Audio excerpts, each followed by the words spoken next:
जय सिया राम मित्रों, मेरे प्यारे बंधुओं। आइए, आज का विषय है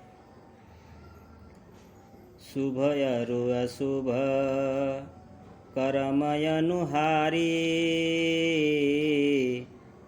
ईसु देई फलु हृदय विचारी। करई जो कर्म पाव फल सोई,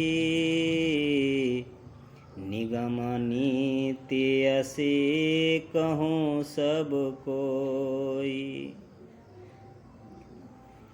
कल्याणानां निधानं कलिमलमथनं, पावनं पावनानां। पाथेयं यन्मुमुक्षो सपदि परपद, प्राप्तये प्रस्थितस्य। विश्रामस्थानमेकं कविवरवचसां, जीवनं सज्जनानां। बीजं धर्मद्रुमस्य प्रभवतु भवतां, भूतये श्रीराम नाम। जय सिया राम मित्रों। आइए, आज का प्रसंग बहुत अच्छा है, बहुत सुंदर है, बहुत सरस है और जीवन में सबके काम आने योग्य आज का प्रसंग है। इसको आप लोग ध्यान दे करके मन से सुन लीजिएगा। मन से सुना हुआ चीज़ कोई भी वस्तु जल्दी भुलाते नहीं है। इसलिए छोटा सा प्रसंग है, थोड़ा सा इस पर मन लगा दीजिएगा सुनने के लिए। हो सकता है आपके और हमारे जीवन में ये काम आवे। जय सिया राम। शुभ अरु अशुभ कर्म अनुहारी, ईसु देई फल हृदय विचारी। करई जो कर्म पाव फल सोई, निगम नीति असी कह सब कोई। निगम नीति असी कह सब कोई। मित्रों, ये श्री रामचरितमानस से लिया गया चौपाई है।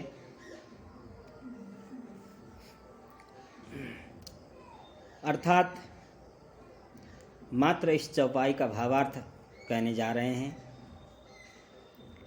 शुभ और अशुभ कर्मों के अनुसार ईश्वर हृदय में विचार कर फल देता है। जो कर्म करता है वही फल पाता है, ऐसी वेद की नीति है। यह सब कोई कहते हैं। हमारे शास्त्र कहते हैं कि गाय और ब्राह्मण की रक्षा करो, उन्हें कभी मत सताओ। गाय और ब्राह्मण तो अवध्या है। गाय और ब्राह्मण तो सबके लिए वंदनीय है। उसका आदर करो, सम्मान करो। कोई उन्हें दुखी करके भी क्या हासिल कर लेंगे। सज्जनों, आज संसार में सभी दुखी हैं। उसका मूल कारण है लोग कर्म नहीं करते। कर्म करेंगे तब अनुकूल फल मिलेगा। कई बार लोग प्रश्न किया करते हैं कि कर्म बड़ा होता है या भाग्य बड़ा होता है। ये आजमा के देख लेना। आज के जनमानस के अंतर मन में एक आम प्रश्न बन गया है। आज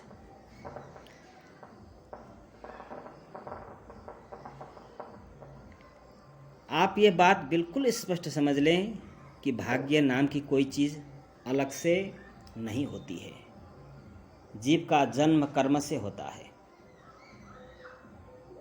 मृत्यु भी कर्म से होती है। सुख और दुख जो कुछ भी मिलता है केवल कर्म से मिलता है।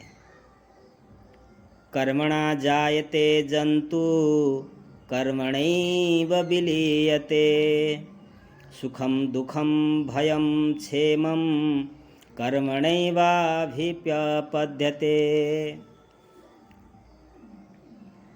यदि ईश्वर नाम की कोई चीज़ है सज्जनों, तो वो भी फल उसी को देती है जो कर्म करता है। जो कर्म करता उसको फल ईश्वर अवश्य देता है, और जो कर्म नहीं करता उसको फल ईश्वर कभी नहीं देता है। शास्त्र कहते हैं जैसा कर्म करोगे वैसा फल मिलेगा। सज्जनों, माना कि आपके पास बहुत कुछ है, लेकिन कर्म तो आप शास्त्र के विरुद्ध ही कर रहे हैं, तो यह समझ लेना कि अब जो उपभोग कर रहे हो वह पूर्व जन्म का कर्म फल है, लेकिन इस जन्म का कर्म फल आपको आगे मिलेगा। अस्ति चेदीश्वर के कश्चित फलरूप्यंत कर्मणाम कर्तारं भजते सोपि न ह्यकर्तु प्रभु हि स। आज हमने बुरा कर्म किया तो कल बुरा भाग्य बनेगा। आज अच्छा कर्म किया तो कल अच्छा भाग्य बनेगा। बोया पेड़ बबूल का तो आम कहाँ से होए। इसलिए कर्म प्रधान है, भाग्य नाम की चीज़ अलग से नहीं होती। जो व्यक्ति ये कहता है कि भाग्य में होगा तो मिलेगा ही, ये तो आलस्यों का लक्षण है। व्यक्ति को उद्यम करना चाहिए, कर्म करना चाहिए। ना भुक्तम स्यते कर्म जन्म कोटि शतैरपि अवश्यमेव भोक्तव्यम कृतं कर्म शुभाशुभम। अच्छा भाग्य में है वो चीज़ मिलेगी। इसके लिए आप अपने ऊपर आजमा करके देख लें। आप बिना कुछ खाए पिए अपने कमरे का दरवाज़ा बंद करके ताला लगाकर चाबी खिड़की से नीचे फेंक दीजिए। एसी चलाकर डबल बेड पर बढ़िया मखमल का तकिया लगाकर झीनी चदरिया ओढ़ कर सो जाइए।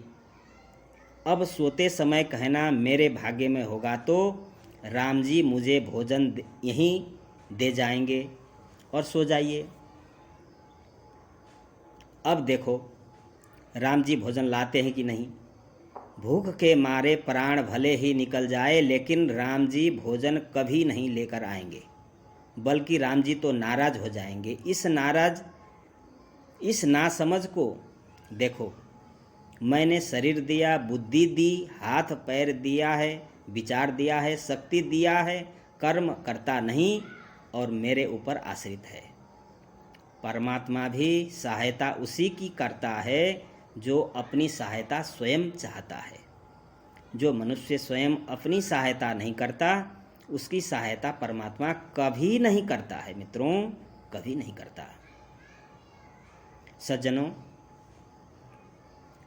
लोग कर्म तो करते हैं परंतु परमात्मा की चिंतन भी होना चाहिए।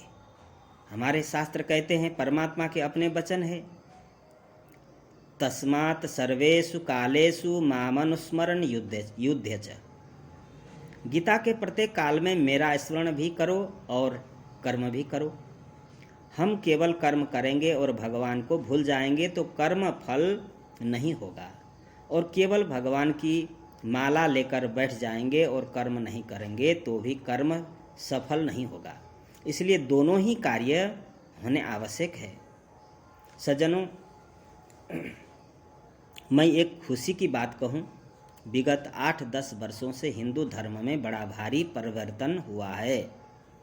आपको जानकर आश्चर्य और खुशी होगा कि इस परिवर्तन युग में लोग जैसे एक दशक पहले बिगड़ने में आए थे, बिगड़े हुए थे, वैसे युवा वर्ग आजकल सत्संग में भी अग्रसर हो रहे हैं। हम देखते हैं कि जिस पंडाल में या मैदान में कथा चलती है वहाँ 70% श्रोता युवा वर्ग ही होता है, और बड़े प्रेम से सुनते हैं। देखकर प्रसन्नता होती है मन में। सत्संग के प्रति रुझान जब बढ़ेगा, जीवन में आमूल परिवर्तन आएगा। जीवन में आमूल परिवर्तन आएगा। सज्जनों, एक बात आप सभी से कहना चाहूँगा कि यह दुनिया अगर नरक है तो केवल उनके लिए जो भगवान को भूले हुए हैं। यह दुनिया स्वर्ग अवश्य है, मगर वो भी केवल उनके लिए जिनका प्रभु से प्रेम रूपी संबंध बन चुका है। जिसे प्रभु की सत्ता पर जितना कम विश्वास होगा वह उतना ही दुखी होगा। हमारा खुश इस बात पर निर्भर नहीं करता हमारा सुख इस बात पर निर्भर नहीं करता कि हमारे पास कितना संपत्ति है, अपितु इस बात पर निर्भर करता है कि हमारे पास कितनी सन्मति है। स्वर्ग का अर्थ वह स्थान नहीं जहाँ सब सुख हो, अपितु वह स्थान है जहाँ सभी खुश रहते हों। भक्ति हमें संपत्ति नहीं देती, पर प्रसन्नता जरूर देती है। प्रसन्नता से बढ़कर कोई स्वर्ग नहीं और निराशा से बढ़कर दूसरा कोई नरक भी नहीं है। इसीलिए भाई बहनों, मित्रों, भगवान भक्ति के साथ पुरुषार्थ भी करेंगे तो इस मानव जीवन के